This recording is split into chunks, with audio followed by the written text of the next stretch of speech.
জশপ্রীত বুমরার নয়া ইতিহাস। টেস্টে প্রথম কোনো ভারতীয় ফাস্ট বোলার হিসেবে 1 নম্বর জায়গা দখল করলেন বুমরা। Boom boom Bumrah.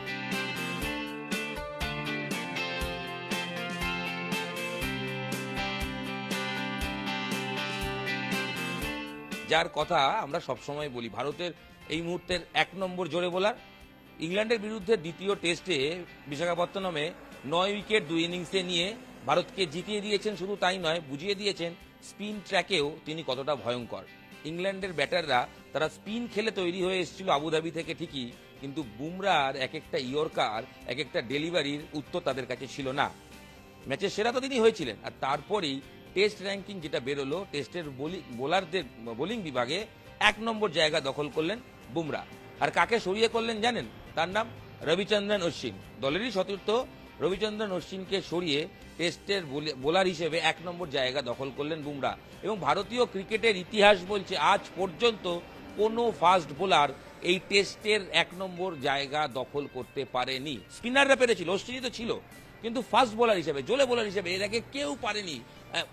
ভারতের ক্রিকেট ইতিহাসে জোরে বোলার একাধিক এসছেন, আমি সবার নাম এই মুহূর্তে বলছি না, কিন্তু প্রত্যেকে রয়েছেন।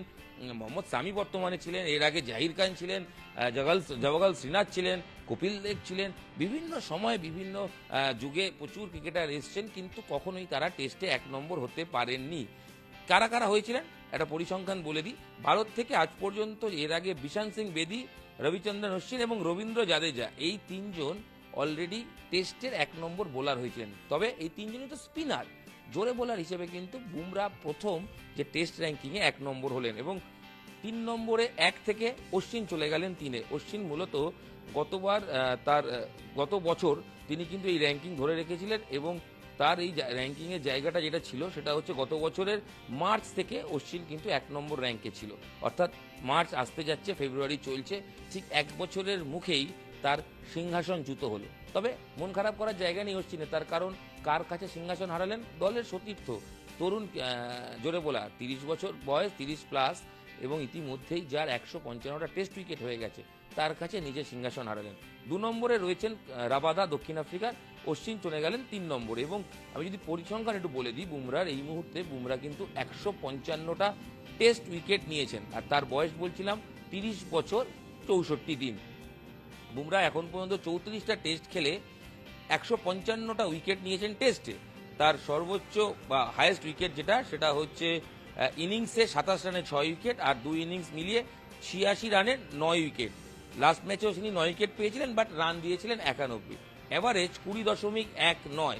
ইকোনমি রেটও কিন্তু যথেষ্ট আকর্ষণীয়, 2.71, এবং সব মিলিয়ে 5 উইকেট 10 বার পেয়েছেন, 4 উইকেট 4 বার পেয়েছেন। জশপ্রীত বুমরা যে নয়া ইতিহাস করেছে সেটা কিন্তু অবশ্যই ভারতীয় ক্রিকেটের একটা অন্যরকম মাইলস্টোন বলাই যায়। তার কারণ টেস্টে এর আগে যেহেতু কখনো কেউ 1 নম্বর বোলার হতে পারেননি, সেক্ষেত্রে বুমরা ইতিহাস লিখলেন। এবং সদ্য শেষ হওয়া ইংল্যান্ড সিরিজের আগে যখন দক্ষিণ আফ্রিকা সিরিজ ছিল, সেখানেও কিন্তু ভারতীয় পেসাররা ম্যাচ জিতিয়েছিল, টেস্ট ম্যাচ জিতিয়েছিল। তো মাথায় রাখতে হবে, কোথাও গিয়ে আগে যেমন অনেক সময় বলা হতো যে ভারতের স্পিনার বেটার, তা নয়, কিন্তু এখন কিন্তু জোরে বোলাররাও বেটার হচ্ছে, এবং তার সত্যি প্রমাণ হচ্ছে। মোহাম্মদ সামি বিশ্বকাপে দেখিয়ে দিয়েছে, এই সদ্য টেস্ট চ্যাম্পিয়নশিপে 1 নম্বর হয়ে বুমরা দেখিয়ে দিল।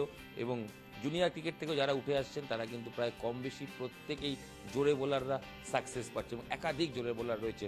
সিরাজ রয়েছেন, সামির কথা বললাম, বুমরা তো বললাম, মুকেশ কুমার রয়েছেন, বাংলা থেকে আকাশদীপ রয়েছেন, অর্শদীপ রয়েছেন বাহাতি জোরে বোলার হিসেবে, আবেশ খান রয়েছেন। এক নাগারে এই মুহূর্তে ইন্ডিয়া সার্কিটে ঘোরাঘুরি করছে 8-10 জন জোরে বোলারের নাম বলাই যায়।